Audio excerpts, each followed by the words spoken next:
존경하는 여주시민 여러분, 공직자 그리고 선배 동료 의원 여러분, 언론인 여러분, 여주시의 필선 의원입니다. 만물이 소장하는 봄을 맞아 50차 여주시의 임시회를 개최하게 되었습니다. 코로나19의 위기가 지속되는 가운데 시민의 안전을 위해 노심초사 애쓰시는 시민 여러분과 공직자, 자원봉사자 모든 분들의 노고에 감사와 위로의 말씀을 전합니다.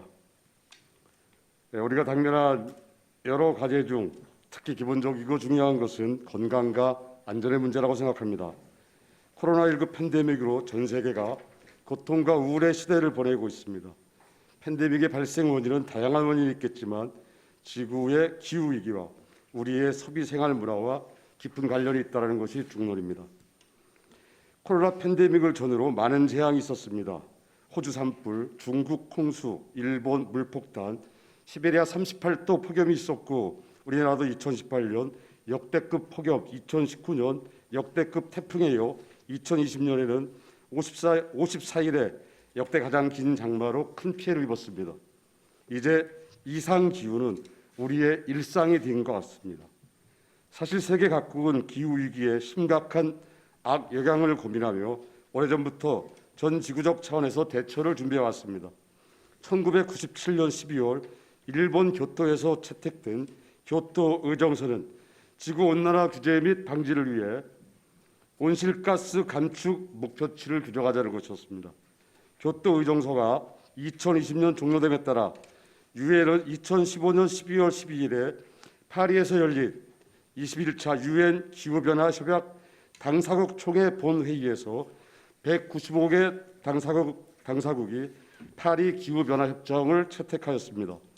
버락 오바마 전 미국 대통령 주도로 산업화 이전의 수준을 대비해서 지구 평균 온도를 2도씨 이상 상승하지 않도록 온실가스 배출량을 단계적으로 감축하자는 내용이 핵심 내용입니다. 1997년 채택한 교토 의정서는 선진국만 온실가스 감축 의무가 있었으나 파리 기후변화협정에서는 세계 온실가스 배출량의 90% 이상을 차지하는 195개국 참여 당사국 모두가 감축 목표를 지켜야 한다는 점이 중요한 내용입니다. 이 협정은 보다 많은 국가들의 참여를 유도하고 급변하는 기후 상황에 대응하기 위해 온실가스 감축 목표를 각 국가가 자별적으로 정하는 국가 결정 기여를 제출해야 하는데 미국은 2030년까지 26에서 28%로 절대적 감축하겠다. 유럽연합은 2030년대까지 40% 절대량을 감축하겠다. 중국은 2030년까지 국내 총생산 대비 배출량 기준 60에서 65% 감축 목표를 제출한 바 있습니다. 2015년 6월 박근혜 정부 당시 한국은 2030년에 목표 연도 배출 전망치 대비 37%를 감축한다는 목표를 제출했습니다. 이는 온실가스를 감축했을 때 온실가스 감축을 위한 이의적인 조치 정책을 취하지 않았을 때 나오는 배출량에서 그중 37%를 감축하겠다는 내용입니다. 탄소 감축 정책이 없다면 한국의 연간 온실가스 배출량이 2030년에 약 851만 톤까지 늘어날 것으로 예상되나 이를 37% 줄여서 536만 톤을 배출하겠다는 계획입니다. 그런데 이 목표가 국제기후변화 전문평가기관으로부터 사우디아라비아, 호주, 뉴질랜드와 함께 한국이 4대 기후악당이라는 평가를 받았습니다. 주요 이유는 다음과 같습니다. 첫째, 한국이 기후변화에 대한 책임과 역량을 고려했을 때 매우 불충분한 목표치를 제시했기 때문입니다. 세계 평균 기온 상승폭을 1.5도에서 2도 내로 제한한다는 그 핵심 내용에 비해 볼 때 우리는 3도, 4도 상승에 기여하는 수준으로 목표치를 제출했기 때문입니다. 둘째, 한국의 1인당 온실가스 배출량이 가파르게 증가하고 있기 때문입니다. 1990년 약 5.8톤이던 1인당 배출량이 2016년 12.1톤으로 2배가 증가했습니다. 영국과 독일이 2016년에 1990년 대비 43%, 마이너스 43%, 마이너스 27%로 1인당 배출량을 감축하고 있는 상황입니다. 일본은 배출량이 거의 동일하게 유지되고 있는 상황입니다. 그런데 한국의 1인당 이산화탄소 배출량은 110%가 증가했던 것입니다.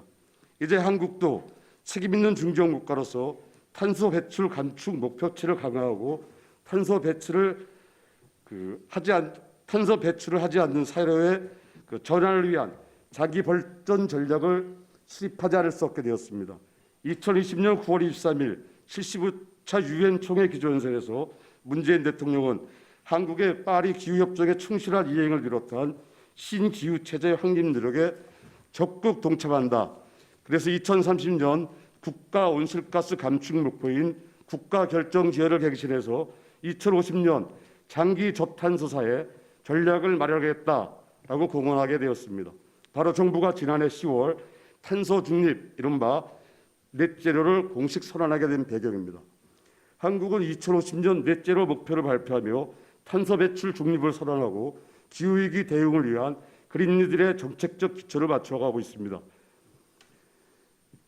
교토의정서 채택 당시에는 한국이 개도국으로서 자발적 참여국이었으나 파리 기후변화 협정에서는 주요국으로서의 의무가 부과되었기 때문에 정부가 탄소 배출 저감 목표 달성을 위해 정책을 강화하고 실행 방안 마련에 부심하는 것은 선택이 아닌 필수적 조치입니다.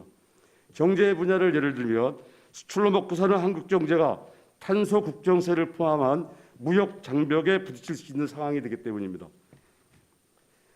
탄소 배출 저감을 위한 국가적 목표가 제시되었기 때문에 이를 이행하기 위해서는 우리 정부의 적극적 동참이 지방정부의 적극적 동참이 절실한 상황입니다.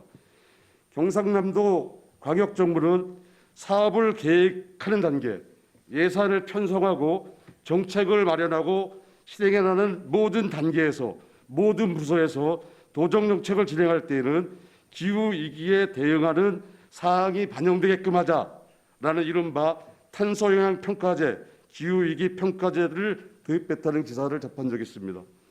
강원도는 전국 최초로 2050년 탄소 중립화보다 10년 앞선 2040년까지 이른바 강원형 탄소 중립 계획을 발표한 바 있습니다.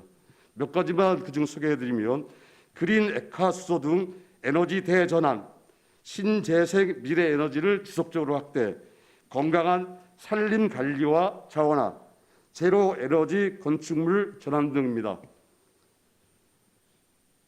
이에 우리 여주시도 기후위기에 대응하고 탄소 배출을 저감하기 위한 법적 제도적 정비를 서둘러야 하고 실행 방안을 마련해야 한다고 생각합니다. 이를 위해서는 두 가지가 병행되어야 합니다. 바로 탄소 중립 및 기후위기 극복에 대한 인식과 공감대의 확산, 그리고 실천의 확대입니다. 기후위기에 대응해야 하고 그러기 위해서는 탄소 배출을 저감해야 한다는 인식을 공감하고 이를 확산한다는 것 하나, 그리고 그러한 인식에 기초하여 탄소 배출 저감을 위한 실천들이 작은 단에서부터라도 생활화될 수 있도록 한다는 것 두 가지입니다. 집행부는 다양한 경로와 프로그램을 활용하여 대시민 교육을 실시해야 할 것이고 에너지 절약, 분리수거, 재생에너지 전환, 나무 심기 가꾸기 등 다양한 실천 운동을 범시민적으로 전개되도록 지원해야 한다고 생각합니다. 기후위기 대응은 각종 바이러스로 인한 팬데믹을 극복하는 대책이기도 합니다. 저탄소 생활의 실천은 우리의 안전과 건강을 지키는 대책이기도 합니다. 여주시의 적극적인 계획과 정책 수립 그리고 집행을 요구합니다. 경청해 주셔서 감사합니다.